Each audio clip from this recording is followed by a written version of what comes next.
नमस्कार, आप देख रहे हैं हमारी खास पेशकश लीगल हेल्पलाइन। मैं हूं आपके साथ नेहा दुबे। अपने इस खास कार्यक्रम के माध्यम से हम रोजमर्रा की जिंदगी की समस्याओं से जुड़े कानूनी मसलों पर आपकी शंकाओं का समाधान करते हैं। हमारे साथ मौजूद कानूनी विशेषज्ञ आपकी शंकाओं का समाधान करने के लिए आज भी तैयार हैं और हमेशा उपलब्ध रहते हैं।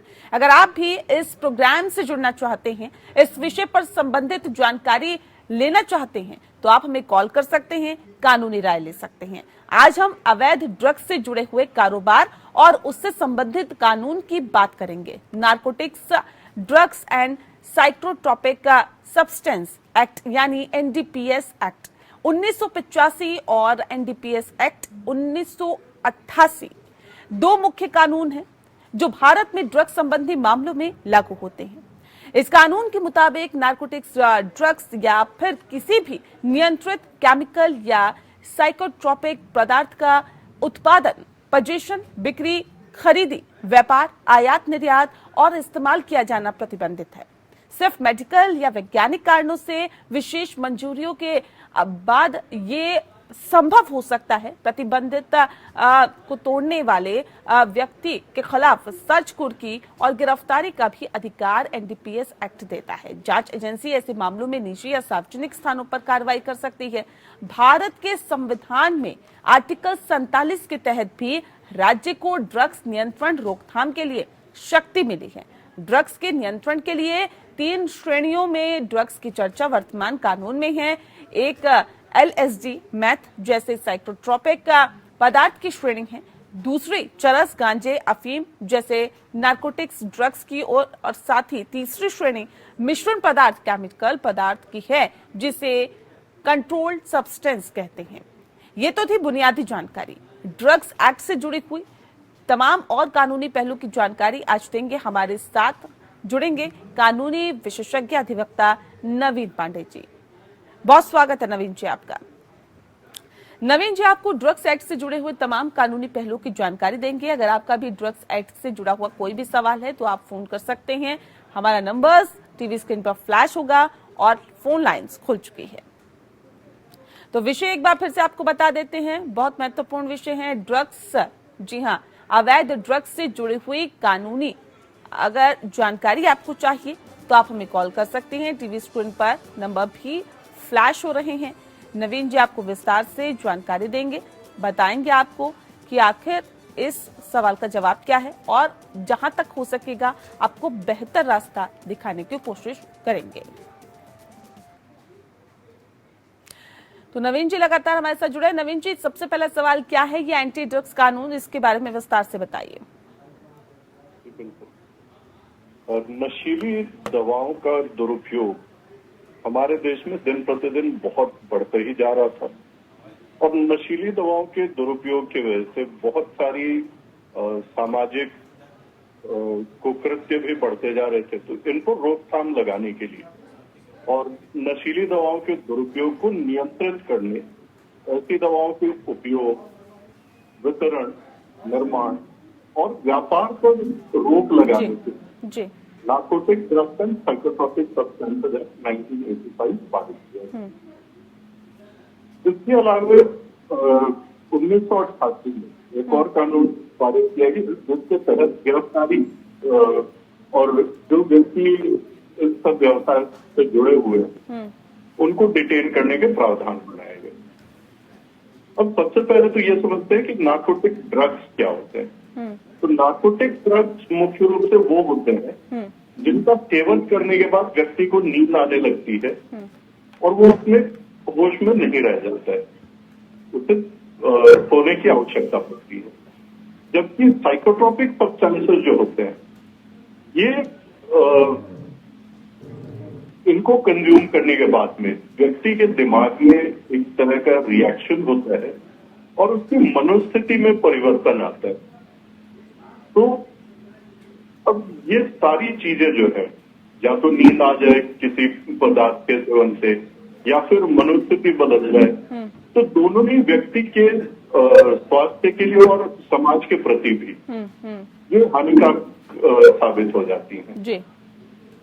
हालांकि इन दवाओं का उपयोग जो है कई बार मेडिकल तरीके से भी किया जाता है, कई बीमारियों के इलाज में भी इनका प्रयोग होता है। लेकिन यदि इसको अनकंट्रोल्ड मात्रा में ली जाए तो फिर ये नुकसानदेह होते हैं। तो इसी वजह से इन ड्रग्स को, इनकी उपलब्धता या इनका उत्पादन, इस सब को कंट्रोल करना बहुत ही आवश्यक था, जिसकी वजह से एनडीपीएस एक्ट लाया गया।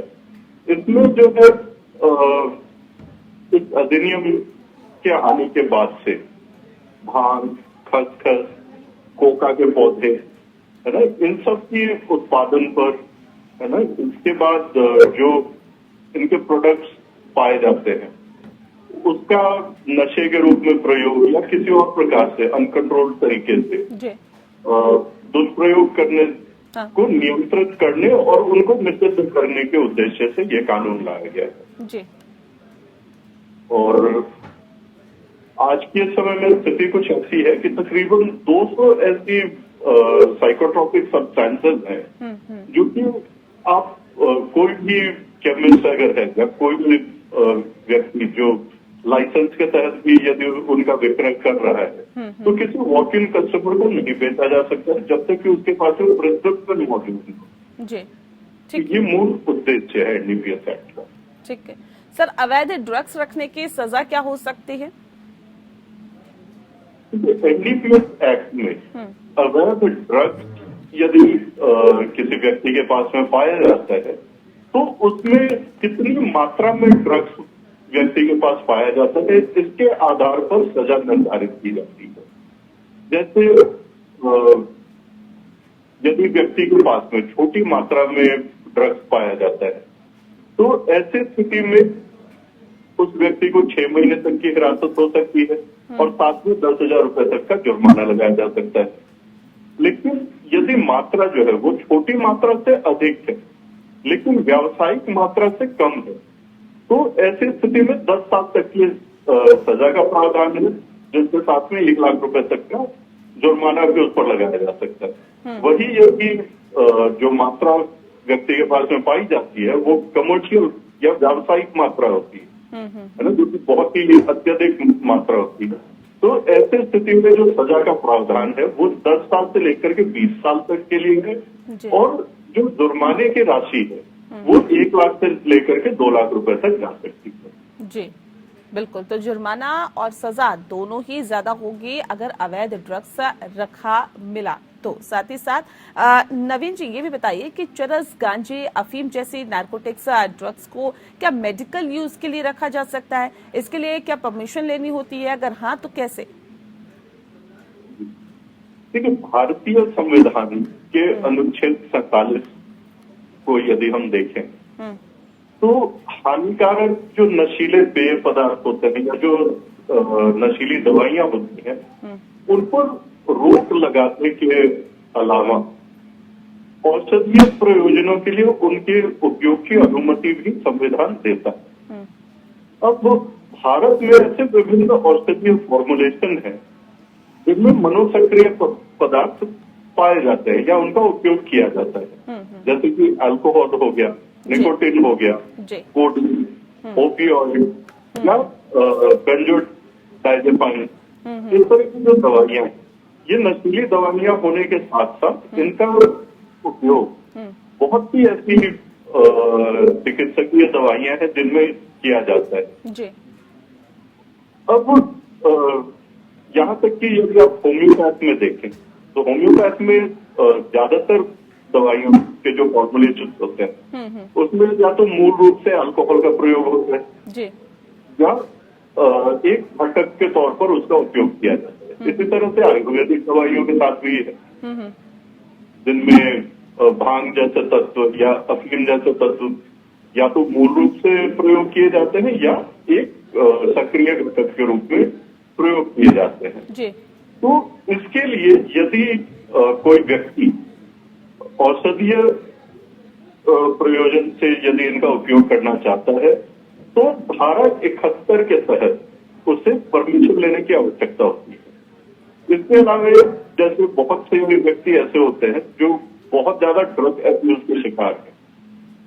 अब उनकी स्थिति ऐसी हो चुकी है कि नशा यदि वो न करे तो उनको जीवित रख पाना या उनको स्वस्थ रख पाना बहुत ही मुश्किल होता है। तो ऐसी स्थिति में जो इस प्रकार के नशे के आदी हो चुके हैं उनको भी रजिस्टर कराने का प्रावधान जो है सेक्शन 71 एनडीपीएस एक्ट में दिया गया है जी। तो ऐसे व्यक्तियों को या जो रिसर्च वगैरह करना चाहते हैं उनको परमिशन लेकर के इनका उत्पादन या इनका प्रयोग करने की अनुमति दी जा सकती है। जी बिल्कुल, तो परमिशन लेकर ड्रग्स रखा जा सकता है, लेकिन वो भी एक लिमिट में।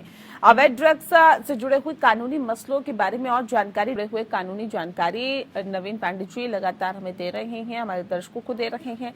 अगर आपका भी कोई सवाल है तो आप हमें कॉल कर सकते हैं। लगातार आपकी टीवी स्क्रीन पर हमारा नंबर फ्लैश हो रहा है, फोन उठाइए, नंबर घुमाइए और अपने सवाल का जवाब आप ले सकते हैं, कानूनी सलाह ले सकते हैं।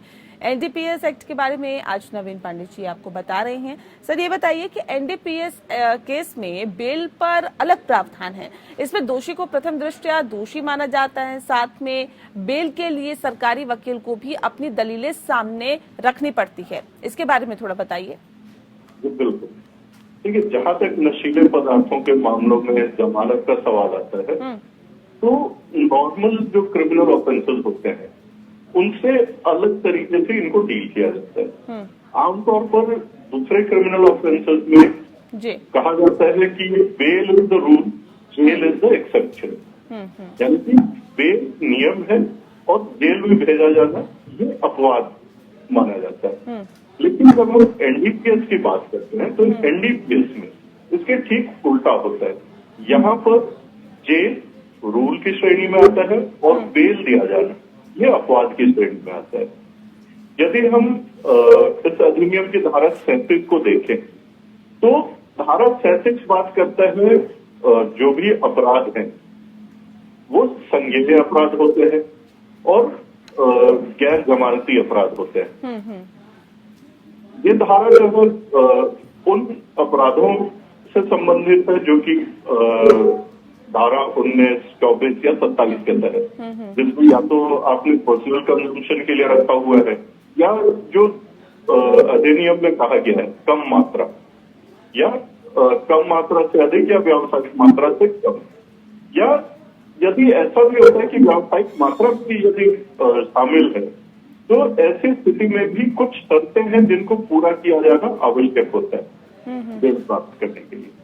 जैसे कि पहला नियम तो ये कहता है कि यदि अभियुक्त के पास में यह विश्वास करने के लिए ठोस कारण हो कि वह दोषी नहीं, और उसको कोर्ट को संतुष्ट करना पड़ेगा कि उसके पास ऐसे ठोस कारण मौजूद हैं कि वो अपने आप को दोषी नहीं मानता है। दूसरे, यदि जमानत दी जाती है तो वह व्यक्ति बाहर निकल के कोई अपराध करने की उसकी संभावना नहीं है। ये दो बातें जब तक कोर्ट संतुष्ट नहीं होगा बेल नहीं दिया जाता है। इसके अलावा यदि आगे हम धारा 37 को और गहनता से अध्ययन करें तो ये भी सामने आता है कि पब्लिक प्रोसिक्यूटर को भी अपनी दलीलें प्रस्तुत करनी होंगी और वो उनको जब तक बेल एप्लीकेशन को ऑब्जेक्ट करने का समुचित अधिकार नहीं दे दिया जाता, जब तक उनको अपॉर्चुनिटी नहीं दी जाती है तब तक बेल अलाउ नहीं किया जा सकता है। तो इस वजह से अभियोजक पक्ष को आपत्ति जताने का एक समुचित मौका मिलना आवश्यक है और निर्णय तभी लिया जा सकता है जब कोर्ट भी इस बात से संतुष्ट हो जाए कि आरोपी व्यक्ति के पास पर्याप्त कारण है ये मानने के लिए कि वह दोषी नहीं है, और प्रोसिक्यूशन भी अपनी आपत्ति को जो है अपनी संतुष्टि तक स्थापित कर पाता है।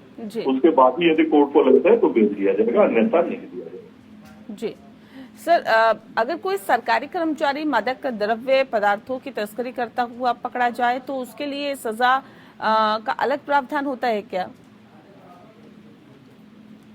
देखिए, जहां तक मैंने समझा है सजा के प्रावधान तो वही है जो उल्लेखित किए गए हैं, क्योंकि अपराध चाहे वो सरकारी कर्मचारी करे या कोई अन्य व्यक्ति करे।